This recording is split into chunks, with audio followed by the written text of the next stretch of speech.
በኢትዮጵያና በኤርትራ መካከል ያለው ውጥረት እየተባባሰ በመጣበት ወቅትም የተባበሩት መንግስታት፣ የአውሮፓ ህብረት፣ የአፍሪካ ህብረት ኮሚሽን የአልጀርስ ስምምነት የተፈረመበትን 25ኛ ዓመት ምክንያት በማድረግ ሁለቱ ሀገራት ሉዓላዊነታቸውንና የግዛት አንድነታቸውን እንዲያከብሩ ጥሪ እያቀረቡ ይገኛሉ።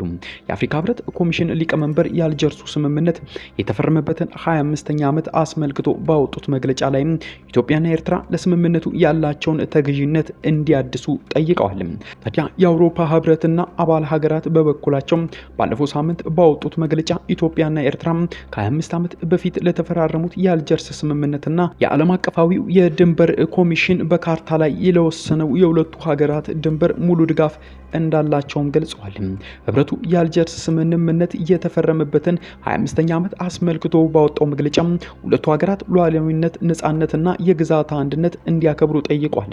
ካናዳ፣ ጃፓን፣ ኖርዌይ፣ ቱርክና ዩናይትድ ኪንግደም በጋራ ባወጡት መግለጫ እንዲሁም ለአልጀርሱ ስምምነትና ለድንበር ኮሚሽን ውሳኔ ያላቸውን ዘላቂ ድጋፍ አረጋግጠዋል።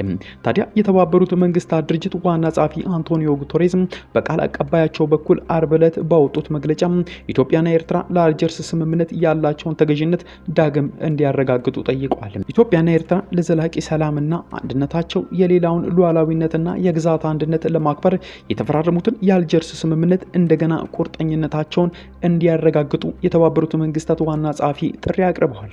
ታዲያ በሁለቱ ሀገራት መካከል ውጥረት በነገሰበት በዚህ ወቅት ጉተሬዝ መልካም ጉርብትና ለመገንባትና የሚደረገውን ጥረት ማጠናከር እንደሚያስፈልግ አስምረውበታል።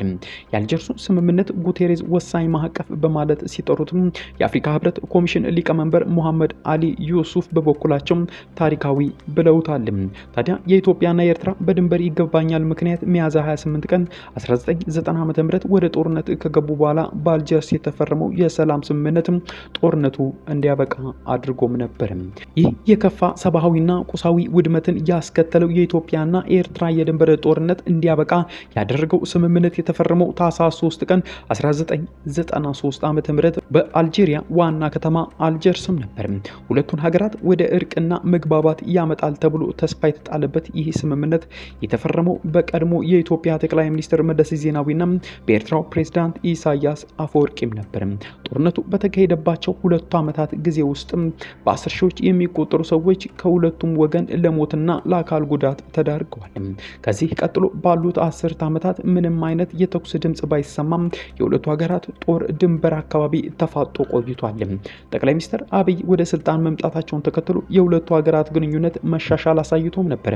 ጠቅላይ ሚኒስትር አብይ የሁለቱ ሀገራት መካከል የሰላም እንዲደረግ ላደረጉት አስተዋጽኦ የኖቤል የሰላም ሽልማት አሸንፈውም ነበር። ሁለቱ ሀገራት ለሁለት ዓመታት በሰሜን ኢትዮጵያ በተካሄደው ጦርነት በጋራ ጦራቸውን አሰልፈው ከተዋጉም በኋላ የፕሪቶሪያ ስምምነት መፈረሙን ተከትሎ ግንኙነታቸው ዳግም ሻክሯል። ጠቅላይ ሚኒስትር አብይ የባህር በር ለኢትዮጵያ የህልውና ጉዳይ ነው ማለታቸውን ተከትሎ በሁለቱ ሀገራት መካከል የቃላት ጦርነት የተጀመረም ሲሆን በየጊዜው የማያወጧቸው መግለጫዎችም ጠንከር ብለው ታይተዋል። የአፍሪካ ህብረት ኮሚሽን ሊቀመንበር በመግለጫቸው ላይ የኢትዮጵያና ኤርትራ ለስምምነት ያላቸውን ተገዥነት እንዲያድሱ ጥሪ አቅርበዋል። ለዘላቂ ሰላምና ለመልካም ጉርብትና ሁለቱም ሀገራት ውይይት እንዲያስቀድሙ ሊቀመንበሩ በመግለጫቸው ላይ ጠይቀዋል። የአውሮፓ ህብረት በበኩላቸው የኢትዮጵያና ኤርትራ ማንኛውንም ውጥረት ወይም ውዝግቦች በሰላማዊና ዲፕሎማሲያዊ መንገዶች እንዲፈቱ እነሱን ጥሪ አቅርበዋል። ታዲያ ህብረቱ ይህን ለቀጠናውና መረጋጋት ቁልፍ ጉዳይ መሆኑንም በመግለጫው አረጋግጧል። የአፍሪካ ህብረት ኮሚሽን ሊቀመንበር በበኩላቸው የአፍሪካ ቀንድና የቀይ ባህር መረጋጋት እንዲሁም የህዝቦች ደህንነት የሚመሰረተው መተማመንን በመገንባት ትብብርን በማጠናከር እንዲሁም የቀጠናውን እና የጋራ ደህንነት አደጋ ላይ የሚጥሉ ግጭቶችን በመከላከል ነው ብለዋል። የአፍሪካ ህብረት ኮሚሽን የኢትዮጵያ ሆነ የኤርትራ እንዲሁም ሰፊውን ቀጠና ወደ ሰላም፣ ልማትና ድንበር ተሻጋሪ ትብብር እንዲመጣ ለመደገፍ ዝግጁ መሆኑን ሊቀመንበሩ በመግለጫቸው ላይ አስምረውበታል። የአፍሪካ ህብረት የኢትዮጵያና ኤርትራ ጋር ወደፊት በሰላም አጋርነትና በጋራ ጣፈንታ ላይ ለሚሰሩ ስራዎች ከጎናችን ነን ሲልም ገልጸዋል። በቅርብ ጊዜ ወዲህ በኢትዮጵያ ባለስልጣናት ባህር በር ማግኘት አስመልክቶ በሚሰጡ አስተያየት በሁለቱ ሀገራት መካከል ያለው አለመግባባት ይፋ እየወጣ መጥቷል።